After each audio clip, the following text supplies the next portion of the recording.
I'm Mike Pence. I'm from Indiana. And a little more than 3 months ago, it was my great privilege with my family at my side to accept my party's nomination to run and serve as the next Vice President of the United States of America. And I'm so honored. I'm so honored to be with all of you today. So honored to be with you today. 6 days away from a great victory all across the state of Arizona and all across the United States of America. And I'm so honored to be introduced before you today by one of the great governors in the United States of America, Doug Ducey, a businessman who went to a chief executive office just like we're going to do in Washington, D.C. in 6 days. Doug and I are great friends. We really are. Fellow governors, and I admire him so much, but he knows me well enough to know that the introduction I prefer is a little bit shorter than that one. I'm a Christian, a conservative, and a Republican.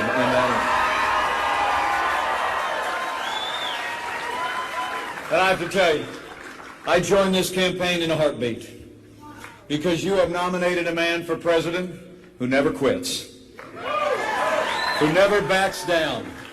He is a fighter. He is a winner. And until very recently, it seemed like he was out there fighting all on his own. But now this movement is coming together. This party is coming together. Arizona is coming together. We're going to make Donald Trump the next president of the United States of America. You know, people ask me all the time, what is it about Donald Trump?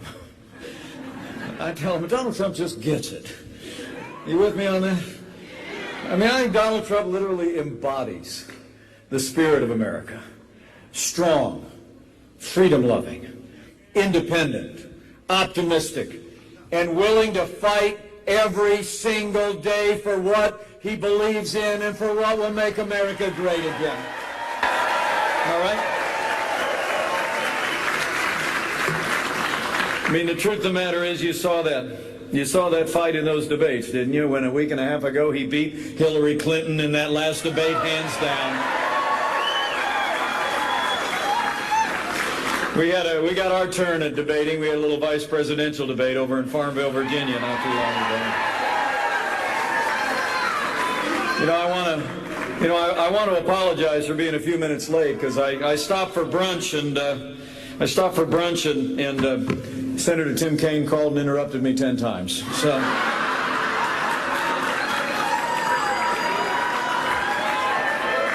you know, some people think that we won that debate in Farmville, Virginia, and I'm very humbled by that. But let me tell you, from where I was sitting, Donald Trump won that debate. Donald Trump's brand of leadership won that debate, and Donald Trump's vision to make America great again is going to win all the way to the White House.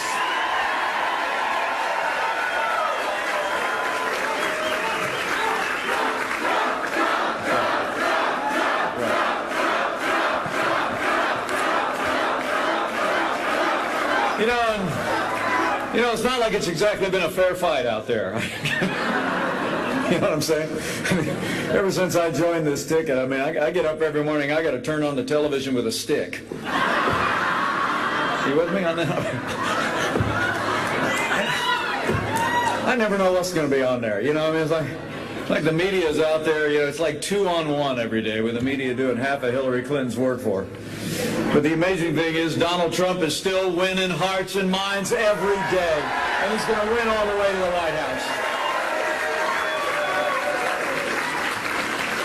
You know, it was kind of funny to watch the media, though. Remember about a week ago, the media, Hillary Clinton and her allies were trying to say this campaign was all but over. You know, it's like they were measuring the curtains in the Oval Office, isn't that right, Trent? I mean, it's like making cabinet appointment announcements and this and that. But I'll tell you what, Arizona was never confused. Make no mistake about it. Make no mistake about it. This race is on. We are 6 points ahead in early ballot returns. It's all knotted up, and we're leading in national polls. Let me tell you something. We know a little bit something about racing in Indianapolis. So I'll tell you where this stands. It is wheel to wheel. We are coming out of the fourth turn. It is hammer down. And Donald Trump and I are going to sprint to the checkered flag here in Arizona and beyond. You know, Hillary Clinton may have the media, the money, and the special interests on her side, but Donald Trump and I got something a little more powerful. We got a basket of Americans that are saying enough is enough. And we're going to make America great again. You know, the truth is that people all across Arizona and all across this country are coming to conclude that this election is not so much just a choice between two people. It's a choice between two futures. So let me tell you where I stand. I choose a stronger America. I choose a more prosperous America. I choose an America that upholds our highest constitutional principles. So I choose to stand with Donald Trump and every American who knows we can make America great again. You know, I heard that Hillary Clinton's going to be in Arizona a little bit later today.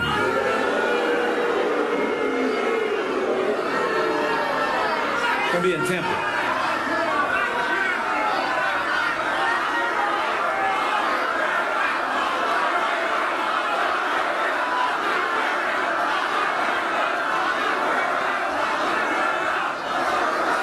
So let me tell you though, I mean, she's going to be up in Tempe giving a speech. I'm sure she'll show up with that campaign of insults against my running mate that they've been running from the get-go. But if you take time to watch her speech, there's a few things you might look for. Okay? I'm just saying. Here in Arizona, you might look for, you know, whether or not, I mean, will she mention her call for open borders like she did when she gave that speech in Brazil? I'm just wondering, her speech here in Arizona, will she mention her support for Obamacare now that average premiums are going to go up 116%? And, you know, with her newfound calls for transparency, will she finally release the 33,000 emails she refused to turn over to the FBI? You know, the truth of the matter is the American people are getting tired of the fast and loose ethics of the Clintons. And it sounds like the Department of Justice is starting to feel that way too. You know, it's a very serious thing. After concluding last summer that Hillary Clinton had classified documents on a private server, that she was just extremely careless with handling those documents, they concluded their investigation. But you all heard about it. Last Friday, the director of the FBI sent a letter to the Congress informing them they learned of the existence of emails pertinent to the investigation, and the FBI has reopened the investigation into Hillary Clinton's handling of classified documents on her server.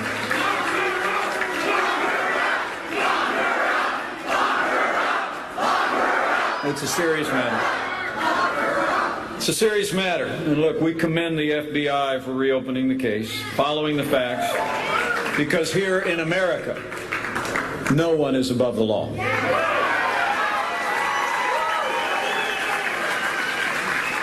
We're confident the FBI handle this investigation in a professional and a timely way, but as facts come to light in the days ahead, let's talk about what we already know. Okay? I mean, because there's literally been an avalanche of information that's come out. You know, I like to say truth is a force of nature. And the truth has been coming out about Hillary Clinton's years.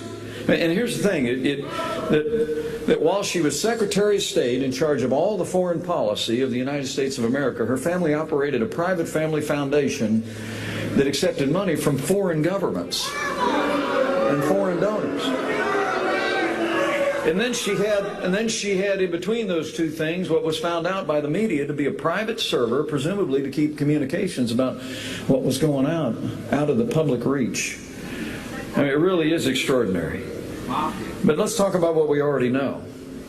I mean, we found out that at least a dozen companies that gave money to the Clinton Foundation also lobbied the State Department at the same time, and they used lobbyists who were raising money for her presidential campaign to do it.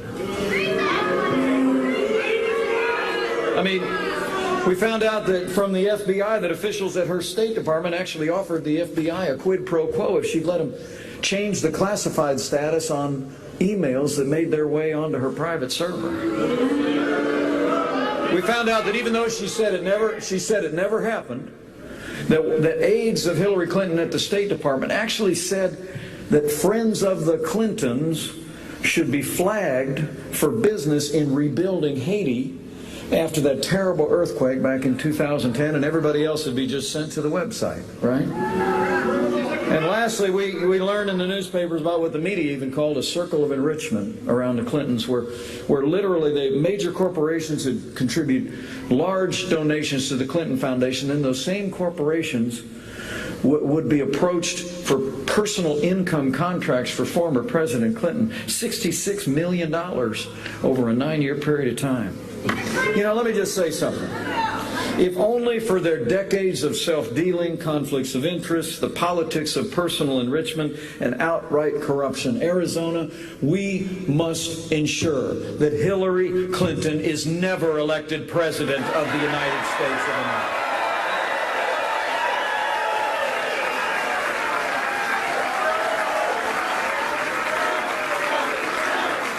You know,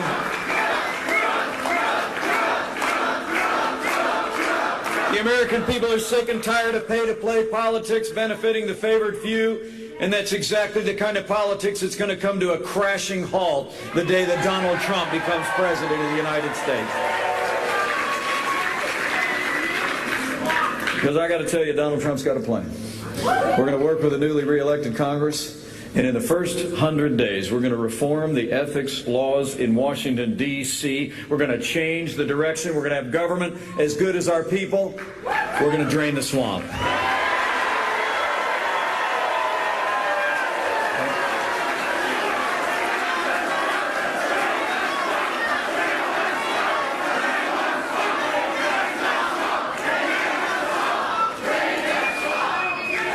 But the truth is, for all the roiling scandals around the Clintons that continue to come out virtually by the day, the truth is, you in Arizona know this election is about a lot bigger things than their small ethics, and so we need to talk about that. I truly do believe this election is about our security. It's about our prosperity. And it's about the destiny of the Supreme Court of the United States of America. And we need to talk about that. We need to talk about it. On security, despite traveling millions of miles as our Secretary of State, it's undeniable. The world is more dangerous today than the day that Hillary Clinton and Barack Obama took over managing America's place on the world stage. 7.5 years of Hillary Clinton and Barack Obama's form of foreign policy has weakened America's place in the world. Our allies are less secure. Our enemies are more emboldened. I mean, you look at wider areas of the Middle East today and compare them to what it looked like in January 2009, it doesn't even look like the same part of the world. You know, history teaches us that weakness arouses evil. And I would submit to you that the weak and feckless foreign policy of this administration, the architect of which was Hillary Clinton, of leading from behind, of moving red lines, of feigning resets with Russia and paying ransom to terrorist sponsoring states is emblematic of a failed foreign policy. Hey, let me make you a promise. When Donald Trump becomes President of the United States, we won't be paying ransom to terrorist sponsoring states. They'll be paying a price. I mean, it was Hillary Clinton who actually initiated that disastrous agreement with the radical mullahs in Iran. They got $1.7 billion in cash, $150 billion. And all we got was a promise of a delay in the nuclear ambitions of the leading state sponsor of terrorism in the world. And remember this, it was Hillary Clinton as Secretary of State who failed to renegotiate a status of forces agreement with the sovereign government of Iraq. I mean, it's important to remember, men and women, that through great hardship and extraordinary sacrifice, by the end of 2008, the American soldier won the peace and won security in Operation Iraqi Freedom. They got the job done. In fact, before I go one step further, I'm positive there are men and women who wore the uniform in that conflict and in other conflicts throughout our history here with us today. If you're able to stand, or if you could just raise your hand, would you just give us a chance? Stand up, raise your hand if we can thank you for serving this country.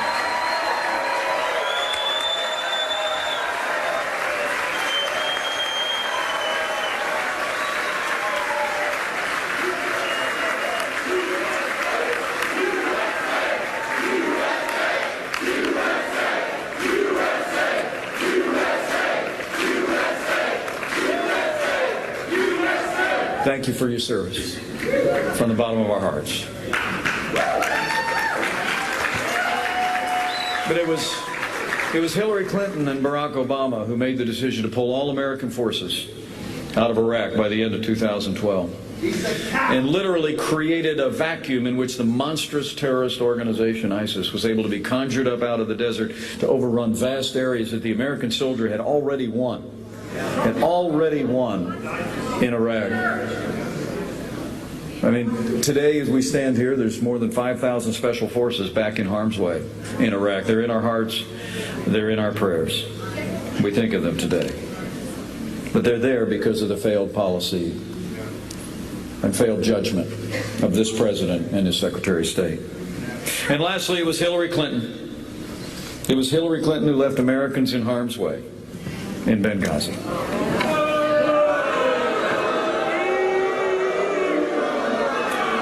And after 4 Americans fell, she told the families of the fallen,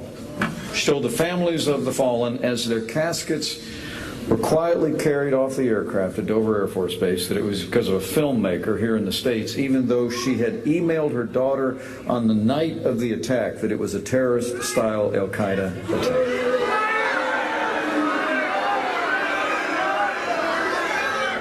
It's important to remember, because I've talked to some veterans of that battle just in the last week as I've traveled this country. You heard that movie entitled 13 Hours. It's a strong film. People that were there say it's an accurate depiction.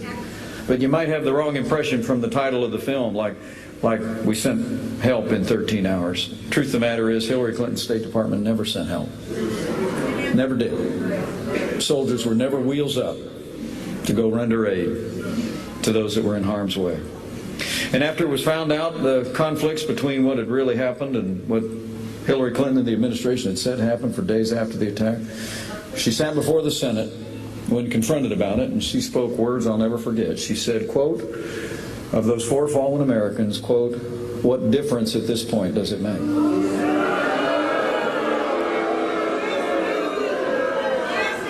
Well, let me tell you, as the proud father of a United States Marine, anybody who said that, anybody who did that should be disqualified from ever serving as Commander-in-Chief of the Armed Forces of the United States of America. You do not leave Americans in harm's way, and after they fall, you do not ask what difference does it make. Why? We cannot have 4 more years apologizing to our enemies and abandoning our friends. For the world to be safe, for America to be safe, America needs to be strong, and Donald Trump will lead on the world stage with American strength. We will rebuild our military. We will restore the arsenal of democracy. We will give our soldiers, sailors, airmen, and Marines the resources and training they need to accomplish their mission. And we will hunt down and destroy ISIS at its source so it can no longer threaten our people or inspire violence in the homeland. You know, that's probably why more than 200 admirals and generals retired, and more than 20 Medal of Honor winners have endorsed Donald Trump to be the next president of the United States. So it's about security at home and abroad, but it's also about safety for our families in our communities across this country. You know, our hearts are heavy this morning as we all woke up to the news of 2 police officers in Des Moines, Iowa, who were literally ambushed and killed last night, sitting in their cars. As my running mate said this morning, an attack on those who keep us safe is an attack on us all. Could we just have a brief moment of silence for these officers and their families?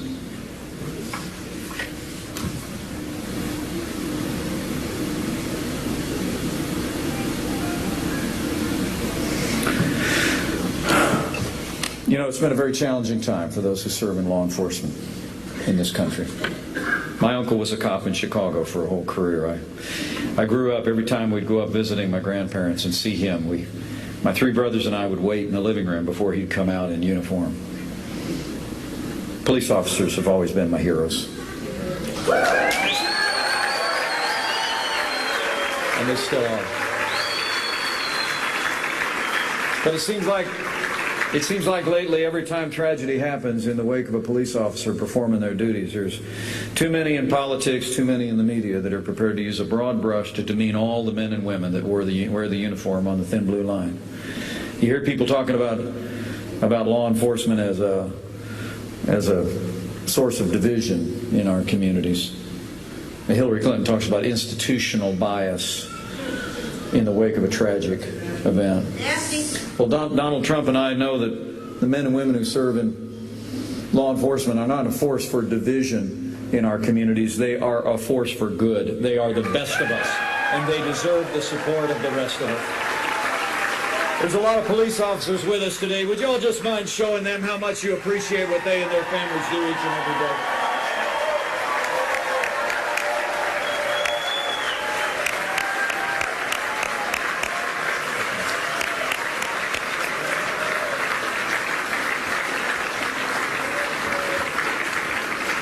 Now, let me promise you, when he becomes the chief law enforcement officer of the United States, President Donald Trump will support our law enforcement community at every level with the resources and the training that they need to protect our families and go home safe to theirs, and we will restore law and order to every city and every community in this land.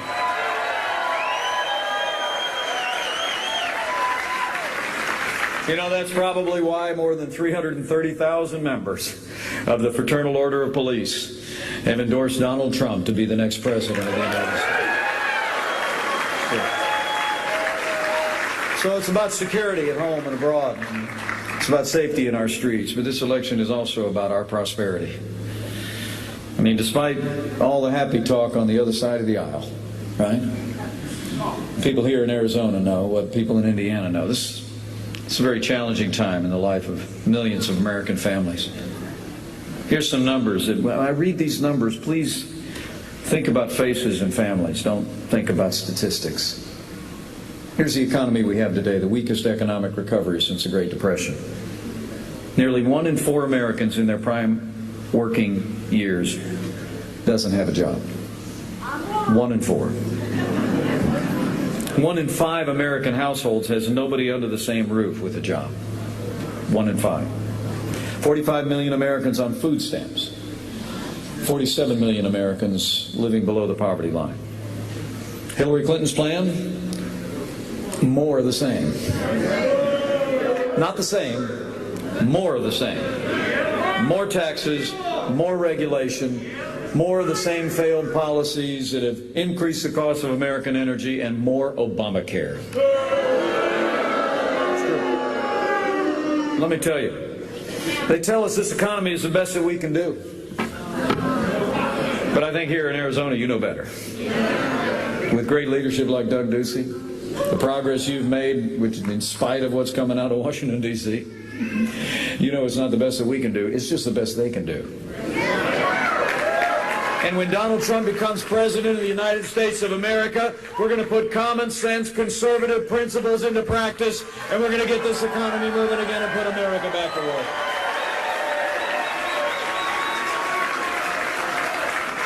Because Donald Trump's got a plan. Donald Trump's got a plan. Working with newly re-elected majorities in the United States House and the United States Senate, we're going to roll our sleeves up. In the first 100 days, we're going to cut taxes across the board for working families, small businesses, and family farms. We're going to get rid of death taxes once and for all. And we're going to lower business taxes so that companies in Arizona can compete and keep jobs here in the United States and not see them shipped overseas.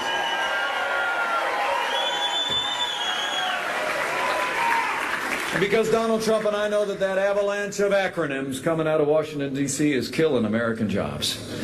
You'll know what I'm talking about. You got your EPA, you got your OSHA, you got your A, B, C, D, E, F, G.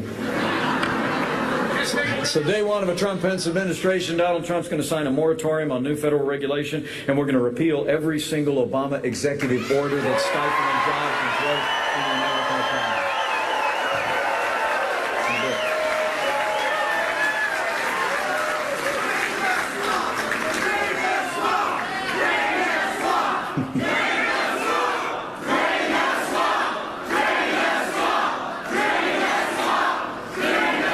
And you know, I pulled the statistics this morning since NAFTA and since the China trade deals that the Clintons put into effect. Arizona's actually documented that you've lost 12,649 jobs. Your Department of Labor Trade Adjustment Assistance Program confirms that 27,000 jobs have been lost. The statistics are dramatic. It's remarkable, so I'm going to make you a promise. When Donald Trump becomes negotiator-in-chief, we're going to have trade deals that mean American jobs first. We're going to renegotiate NAFTA. We're going to get out of this TPP thing. And we're going to negotiate trade deals that hold our trading partners accountable to the citizens of the most powerful economy on earth. And we're going to grow an American economy.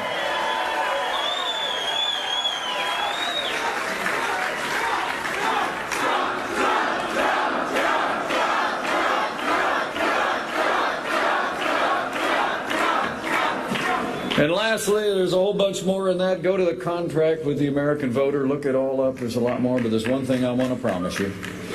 That in the first 100 days we re-elect these Republican majorities, great congressmen and women, great leaders in the House and the Senate. In the first 100 days, we're going to hold Washington, D.C. accountable for all the lies of Obamacare. All of them. You remember? You remember what Hillary Clinton and Barack Obama told us? They said, if you like your doctor, you can keep him. Not true. They said, if you like your health insurance, you can keep it. Not true. They said that health insurance costs are going to go down. Not true. I mean, the Obama administration announced a week ago that across the country, the average premiums are going to go up 25%. But you here in Arizona, I mean, I caught my breath when I heard that the average premiums were going to go up 116% in the state of Arizona.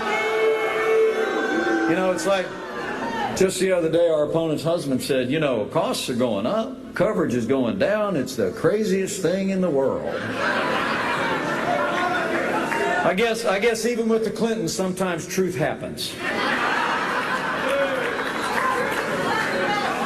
And let me tell you something. Don't be deceived by Bill Clinton's newfound skepticism about Obamacare, okay? All right? For real. Hillary Clinton earlier this year, she said this, quote, before it was called Obamacare, it was called Hillary-care. And I'm old enough to remember that. She actually spoke to a group up in Canada. I mentioned it a little bit earlier, you know, I mean, these speeches she's been giving.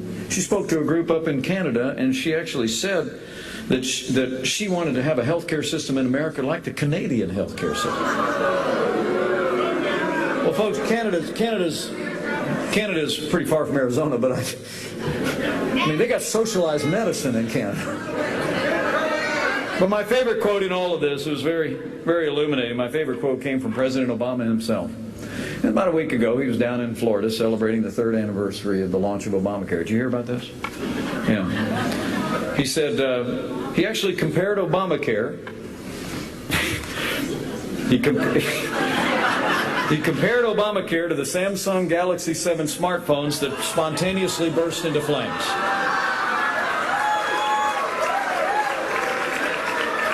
I'm serious. Here's what he said. Here's what he said, and I'm quoting. President Obama said, when one of these smartphones has a few bugs, they don't pull it off the market. They upgrade it, they fix it. Unless it catches fire, then they pull it off the market.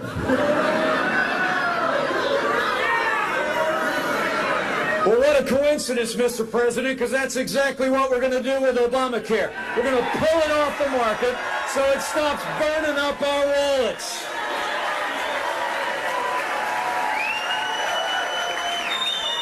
I'm telling you.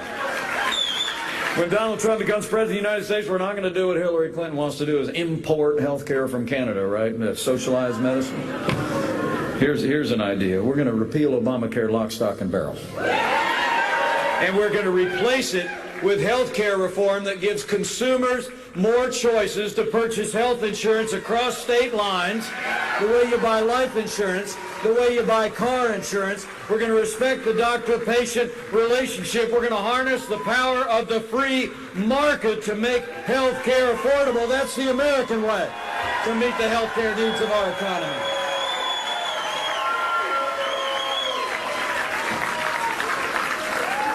So it's about security at home and abroad, it's about safety, and it's about our prosperity. But maybe of the greatest consequence of all, when I think about the implications of this election, is the fact that while the next president will be elected for a 4-year term, the next president will probably set the course and direction of the Supreme Court of the United States for the next 40 years. And we better think about that. I mean, elect Hillary Clinton as president of the United States. You better get used to more unelected judges using unaccountable power to take unconstitutional actions. Did you hear her in that debate the other night? I was there up in Las Vegas, had a real good seat. I was like me to you, right here. First question. Hey, man, good to see you. First question was about the Supreme Court. She was asked a question. And she actually answered it by saying, go look it up. She answered it by saying that she wanted to appoint people to the court that would represent a particular point of view. Well, look, before I was governor of the state of Indiana, I was a member of Congress and served with the likes of the great Congressman Trent Franks here. I served in the representative branch of government. We have a representative branch that people represent states or represent districts. The president arguably represents all the people of the United States of America. What Hillary Clinton doesn't seem to understand is the Supreme Court is not a representative branch of the government. It's there to uphold the Constitution of the United States of America and resolve disputes that arise between the American people and our laws. So I would just say to all of you, for the sake of the Constitution, for the sake of the rule of law and limited government, for the sake of the sanctity of life and the unborn, for the sake of the Second Amendment to the Constitution of the United States, for the sake of all the God-given liberties that are enshrined in our founding documents, we must decide here and now in the state of Arizona that the next president to make appointments to the Supreme Court of the United States will be President Donald Trump. It's that important. It's that important.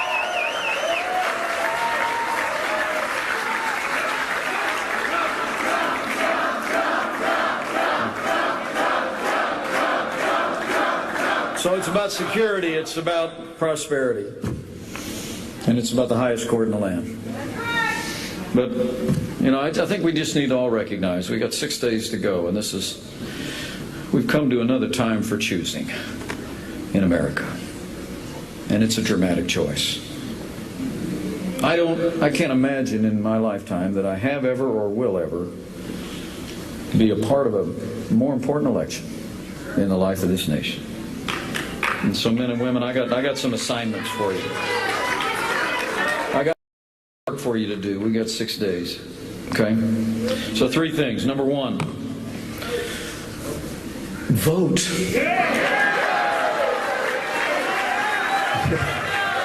All right? And vote early, for heaven's sakes.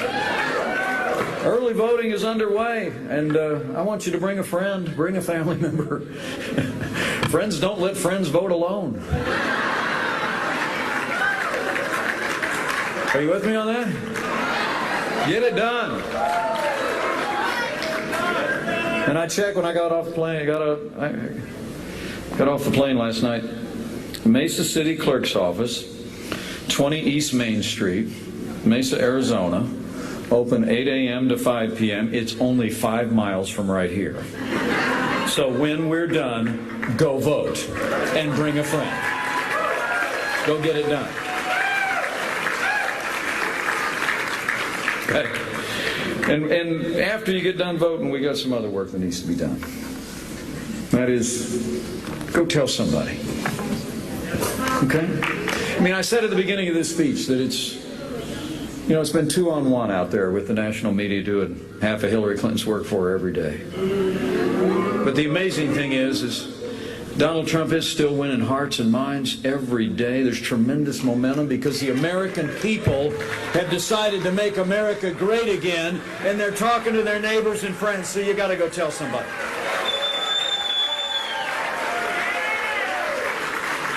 Over a backyard fence, worship at work, just pull somebody aside and say, I ran into Mike the other day, he told me to go vote, I did that, let me tell you how I voted. And let me tell you why. Tell them why. And for me, and here's the way I put it when people talk to me. I say, look, this isn't even an election so much between left and right or between Republican and Democrat.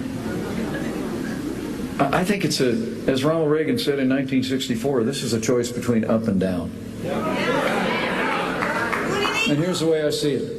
Whether we're going to continue to go down the hill to a weakened America on the world stage, a weaker American military, abandoning our allies, emboldening our enemies, to an America that's more stifled by more taxes, more regulation, more Obamacare, and trade deals that ship jobs overseas, and walking farther away from our highest constitutional ideals, or whether we are going to stop, plant our feet, turn around, and march back up the hill to a stronger America at home and abroad, an America that is prosperous for this generation and the next, an America that stands without apology for our highest constitutional ideals. It's a choice between up and down.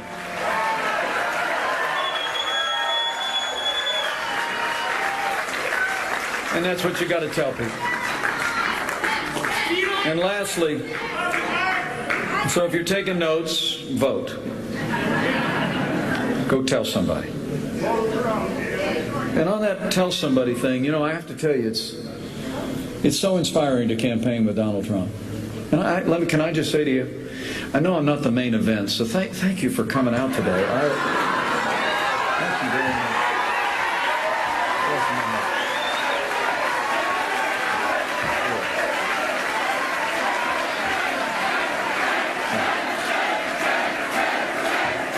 I'm very humbled that you're here. I'm very humbled that you're here. I truly am. But one of the things, when I'm campaigning with Donald Trump, and he has tens of thousands of people, wow. I'm in the car next to him. You know what he always says to me? He'll always poke me in the arm. He'll look at those crowds, and he'll have this look on his face where I can tell he's so moved. And he looks at me and he says, Mike, this is not about me. It's not about us. He says, it's not even about our party. He says, this is a movement of the American people, and the American people have decided to make America great again. That's what he says. It's true. And we're so inspired. We're inspired by the fact this is a movement that's drawn independents to support Donald Trump for president because they're tired of the gridlock in Washington, D.C. and a nation's capital that seems to be lost in that swamp of a different set of ethical standards than the rest of us live by. It's inspiring to see the number of Democrats around America that have come alongside Donald Trump because they're tired of liberal policies. Tired of liberal policies coming out of Washington, D.C., and tired of trade deals that are shipping jobs out of our countries. But I want to say specifically, as you go out, vote, and then you go tell somebody. If you're of a mind, if you're a fellow Republican, I'd like you to go out there and talk to some of our fellow Republicans. And I think it's time to say with one voice to our fellow Republicans across Arizona, it's time to come home.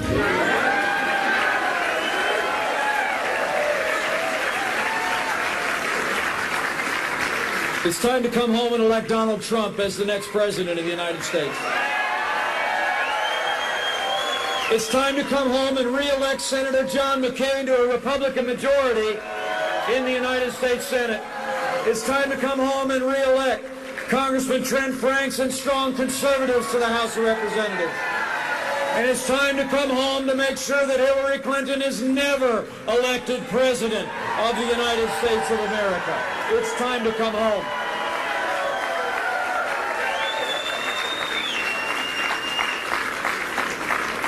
So as you vote, as you talk to your friends, especially some of our Republicans that aren't quite there yet, and that number is shrinking by the day, I'd like you to do one more thing, and that is have faith.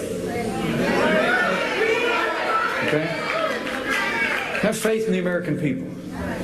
I mean, go out there and talk to your neighbors and friends. Wherever you do that in Arizona, I mean, out on the ranch. Is it cool enough outside? Go find them. Go talk to your neighbors and friends. But when you do it with confidence. Because I think you look through the long and storied history of this country, every single time the American people have been given a clear choice for a stronger America, a freer America, an America that celebrates our highest constitutional ideals. The American people choose strength and freedom and prosperity and our constitutional liberties every single time. So have faith in the American people and go talk to your neighbors and friends. And lastly,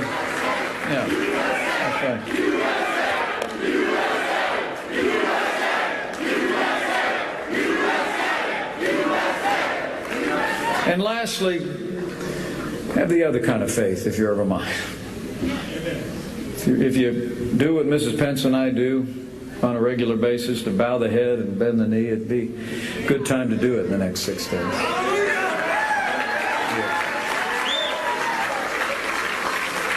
I mean, these are very challenging times in the life of our nation.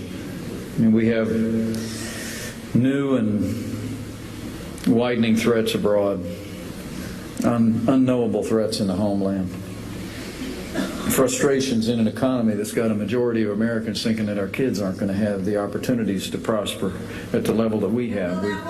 We've got more division in this country than really any time. Anxiety over our borders, anxiety over the crisis of illegal immigration, and an inability of our nation's capital to solve these things. So I think this is a good time. It's a good time to pray. But when you do, I rather think Abraham Lincoln got it right in his time. He was asked whether he thought God was on his side. And Lincoln said, you know, I rather concern myself more with whether we're on God's side than that God's on our side. So pray for our country. Just pray for America. Because America matters. America matters far beyond our shores. We're the last best hope of earth. We're a beacon of freedom in the world. So pray for our country. And lastly, I would say pray with confidence. Because for all the challenges of these days, they pale in comparison to trials and tempests through which America has passed through in our history.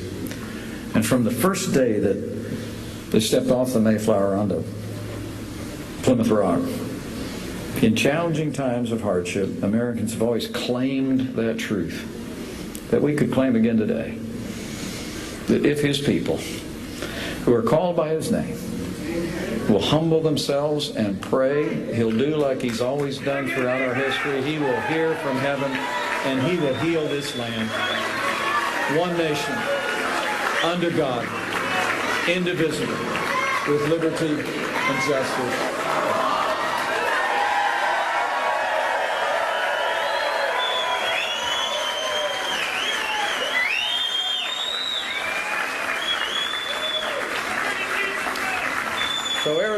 got work to do. You got 6 days to do it. So I need you to roll your sleeves up and go after it. And